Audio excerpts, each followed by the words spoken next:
来看美国的马里兰州呢，竟然传出人去挖到护身厝的案例。这种厝呢是会寄生伫个空喙顶头，若身体较歹的，甚至会因为安尼来死去。医师是来提示讲，虽然目前咱台湾并无病例，也毋过若准厝内的这动物盘有出现症头，安尼一定爱赶紧去找医生。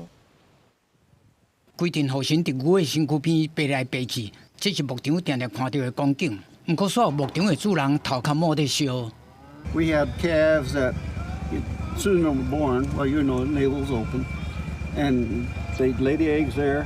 业主更加忧心的是新世界光类神，这种护身会甲卵放伫活体动物的空喙顶面，便拿互伊孵出来。这厝毋是留伫个空喙表面，伊会一直钻入去肺甲肉内底。上严重的就是甲宿主食甲死。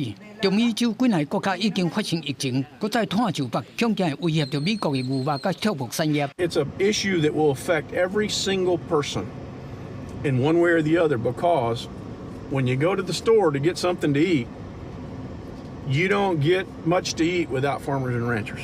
根据路透社报道，美国马里兰州已经有一件人类得到光类神厝边的案例。患者是按瓜地马拉转来美国，不过目前官方也未证实来证实。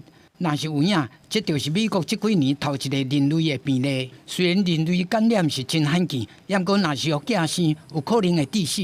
它的幼虫呢，则是有可能呢会在活人身上，就是所谓的生鲜组织到往下继续吃下去。所以说，在我们健康的人身上那些开放性的伤口或者是健康的黏膜，它就可以被产卵了，而且会一路侵蚀到我们的深部的组织，是相当危险的一个状况。美国再度发生光类神致死的案例。台湾虽然到今并无出现过光类神病的病例，不过医生相关有提醒讲，动物盘嘛有可能是潜在的传染源。若是咱厝内动物盘按疫区转来台湾了，有身躯像甲挡袂牢，坐立不安这寡症头，一定要甲兽医报告旅游署，量早诊断甲治疗。记者综合报道。